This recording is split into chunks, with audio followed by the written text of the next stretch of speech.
So the big question is this: what does it mean when a guy is ignoring you? Today, I want us to explore what ignoring really means in a man's world. My name is Nwosu, and welcome to the Second Chances podcast, a love journey in black and white. I hear these all the time. Oh, he hasn't called. Oh, I haven't heard from him in an hour. Oh, he hasn't responded to my text message. Oh, he said he was going to call and it's been a week. Oh, I never heard back from him. I called and he never answered the phone. So, what do these comments actually mean? Is it a sign of something serious? Or is it just a simple case of him being busy? Let's try to decode men and this whole idea of being silent. So let's start with scenario one. There's two scenarios. We'll start with scenario one. Scenario one is the short-term silence. Yes, he's been MIA, missing in action for a couple of hours, maybe even a day. I know it's easy as women. We get very emotional and it's easy to jump into conclusions and start imagining all sorts of things that could be happening, including him losing interest in meeting the woman of his dreams in the last 2 minutes. But okay, that's just us and our emotions. But the truth is, sometimes life just happens. Sometimes it could really mean that he's just swamped with work or life or taking care of things or handling personal commitments or circumstances that have happened to him. And he just hasn't had a breather or enough time to reach out to you. So at this point, what you need to be focusing on is not allowing your anxious attachment style, your anxiety to take over. Sure, it's natural to wonder why he hasn't contacted you in a couple of hours, especially if he said, I'll call you back in a few minutes, and he hasn't. But it's healthy for both partners to have their own individual lives. Yes, you're in a partnership where you're trying to build a partnership where it's one life, but it's so important for each person to still have their own lives. So instead of waiting by the phone or constantly checking to see whether he's live online, or, reaching out to people to say, oh, have you seen this person? Or have you spoken to him? Or just stalking him. Focus on living your life to the fullest. It works. Focus on living your life to the fullest. Not pretending. Actually living your life to the fullest.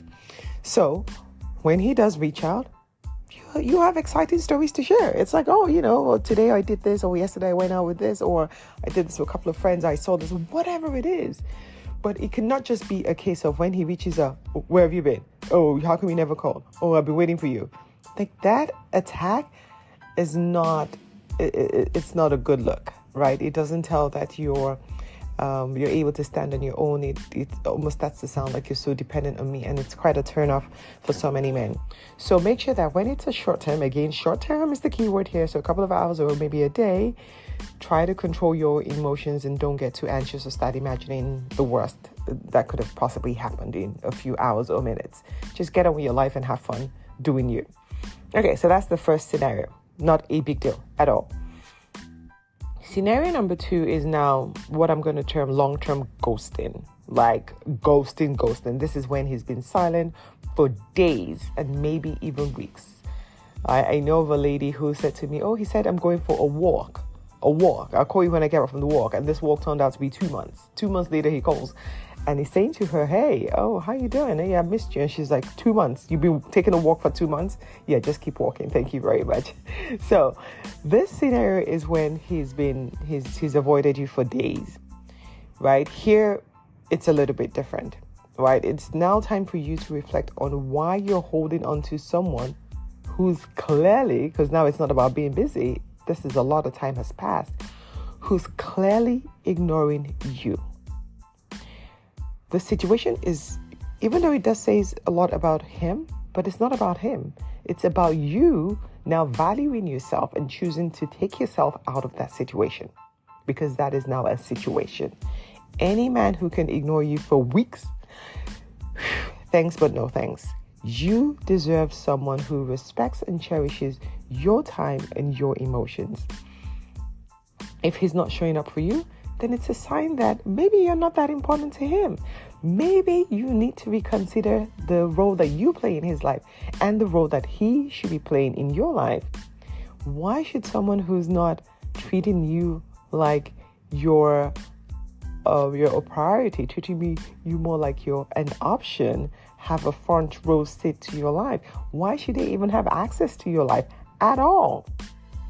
So if someone's disappeared on you without any pre-warning to say, I'm taking time off or I'm doing whatever, and they just disappear, please, let's respect the dead and keep them disappearing, right? This is not the point where you start trying to make up excuses or reasons. It doesn't say anything about you. Don't let your self-worth or self-esteem now start to drop thinking, oh, is it something I did? No, it's about him, right? He chose to disappear, so just keep him disappeared.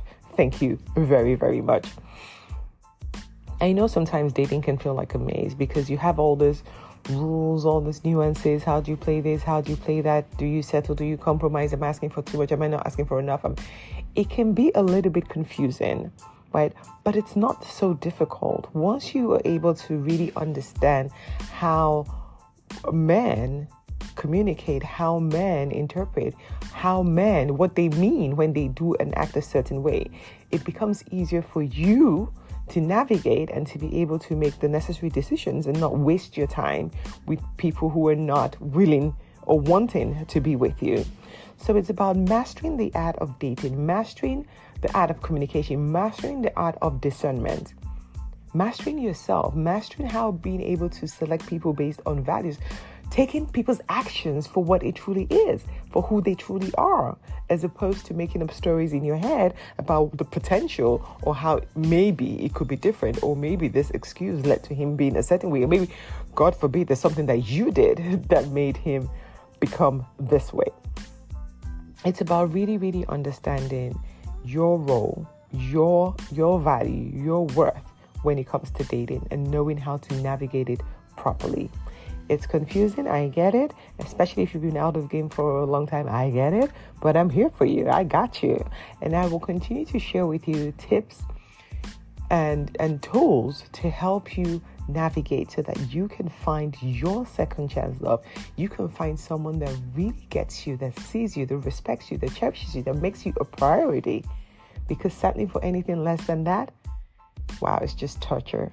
It just isn't worth it at all. It will always end in disaster. So again, if a guy is missing, let's just use the word missing. If a guy is missing, you haven't heard from him. If it's been a couple of minutes, a couple of hours, maybe a day, don't fret too much. He could be given the benefit of the doubt. He could be busy. But if it's been days and it's been weeks, please do the right thing and keep it moving. Thank you for listening to today's episode on the Second Chances podcast, a love journey in black and white. Till next time, sending you love and light. But remember, no matter what, never give up on love. Thanks for listening.